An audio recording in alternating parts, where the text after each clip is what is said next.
So today we're going to be talking to you about our chosen company supply chain, Innocent, focusing on their smoothie products.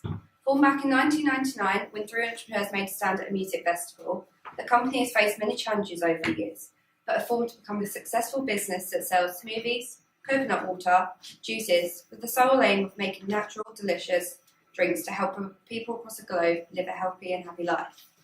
I'm now going to pass you on to Jess, who's going to show you how the raw material is turned into the final product.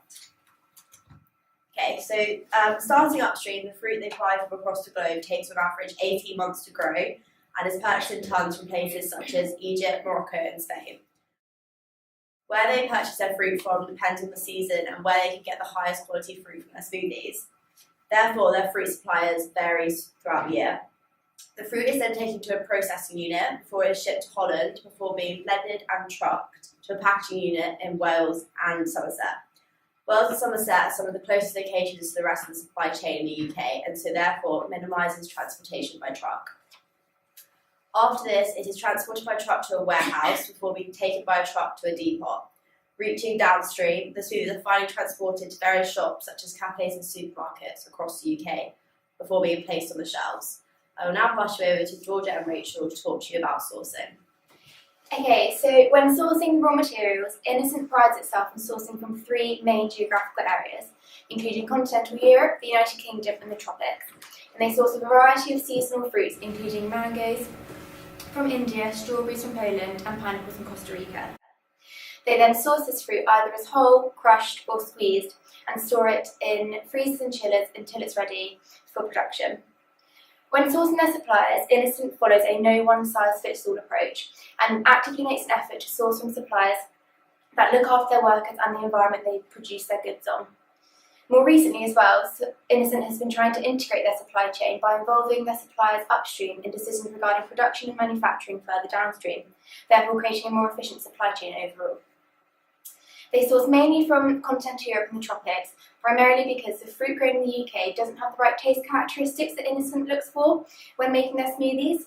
And additionally, because it's grown for the fresh market, which is fruit sold in supermarkets, it's normally a higher cost and not grown in the quantities Innocent needs, therefore making it more economically not viable. They also argue that they aim to source globally from areas in the tropics because it's supporting less developed nations, creating an avenue of income and jobs for these countries.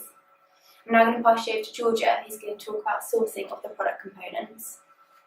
For the making of the plastic bottles, one of the components is recycled plastic called rPET, which they source from a European company that uses household collection waste from their region.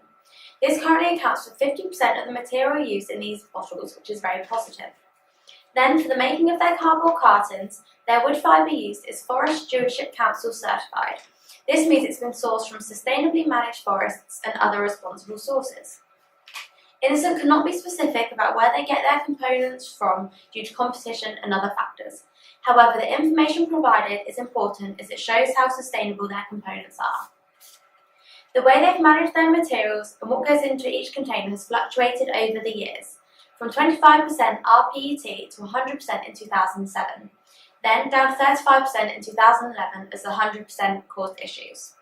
Innocent measure their carbon impact in each of their types of packaging and reduce the carbon with four main factors, which are they use less, they don't use up new stuff, they close the loop and they lower the impact.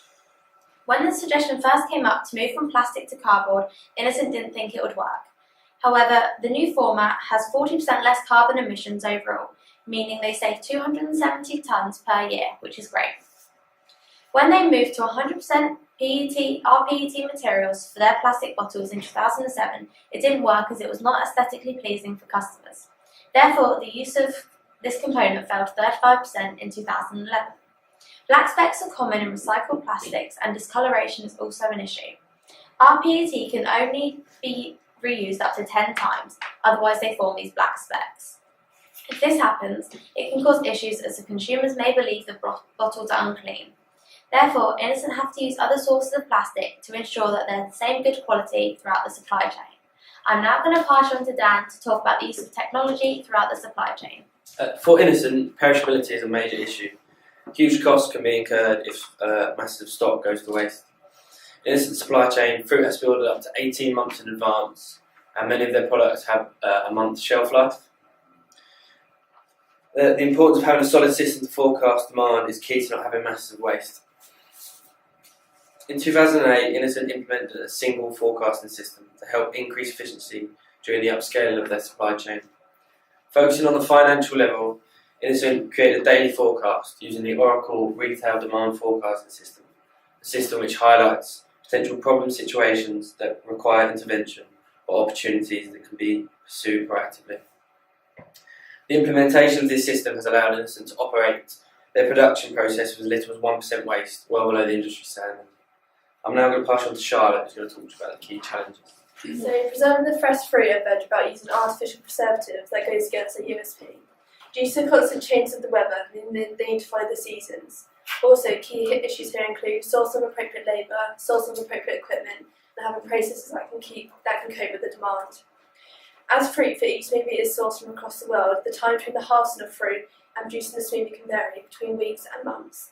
They manage their materials by keeping a tight time frame and deadlines throughout the supply chain. This ensures that the smoothies are kept as fresh as possible during production, thus not compromising taste for the consumer. Innocent closely monitors suppliers' performance with fines often incurred for late delivery. Rules of engagement are clear in the contracts. So, main risks. As Innocent stores a large amount of fruit as inventory, this is high risk because firstly, it's the high risk of going rancid, which presents a high cost for Innocent. Climate change, more specifically, our current sources of banana, mango, strawberry and pineapple, all fall within areas that will be significantly impacted by climate change. So we have a strong commercial imperative to help reduce the risk and understand the potential impacts. Sustainability issues. In addition, the inventory has to be stored in chillers and freezers to ensure it stays as fresh as possible. This storage space is also costly for Innocent and arguably negative for the environment, as large amounts of electricity and power need to generate the storage units and is unsustainable. This could be avoided if a more efficient supply chain was implemented. Long-term sustainable production, squeeze pulp and puree the fruit in the country in which it is grown, so that we are not transporting waste like skin, peels and stones, or air in between pieces of fruit to the UK, and work with Rainforest Alliance to ensure that farms are truly sustainable and have a clear focus on local environmental issues, but also ensures the farm workers are well looked after. Ethics was decided to play a big part of the business by using fresh fruit. For example, the banana suppliers have Rainforest accreditation. They also strive to be carbon neutral and use biodegradable packaging. The supply chain is outsourced to third parties, and they only work with suppliers that share their passion for creating a responsible business and leaving things a little bit better than we find them. Innocent measures the performance of their supply chain in areas such as energy usage, water and waste reduction. All these key performance data for each site in the supply chain is monitored quarterly and making sure that the project stays on track. And I'll pass you over to Danny, who will talk about recommendations. So we're now going to be talking about Innocent's recommendations to help improve their supply chain. The first one is the supply chain is constantly changing due to the variation of suppliers, causing a lack of transparency. Therefore, they should reduce the amount of suppliers whilst maintaining high quality fruit to have a more refined supply chain. Another one is an alternative to creating strong partnership with farmers in the UK. Growing fruit in the UK with the help of greenhouses will reduce many costs, as well as meeting one of their main aims of being a sustainable business. It will reduce transport emissions due to shorter distances, as well as helping their CSR by changing the way that fruit is grown and sold in the UK, making them a future leader in the smoothie industry for new developments. As Georgia said, black specks are common in recycled plastics and discolorations is an issue, making bottles look less pleasing. Therefore, they could colour the plastics with natural dyes from plant and vegetables, also meaning that plastics can be reused more. Finally, although the drinks are great, they are limited to the consumable drinks industry. Therefore, we recommend venturing into new markets such as the healthy frozen yogurts and ice creams. These are a great healthy alternative to helping improve the nation's health while consuming enjoyable products. Thank you for listening. Does anybody have any questions?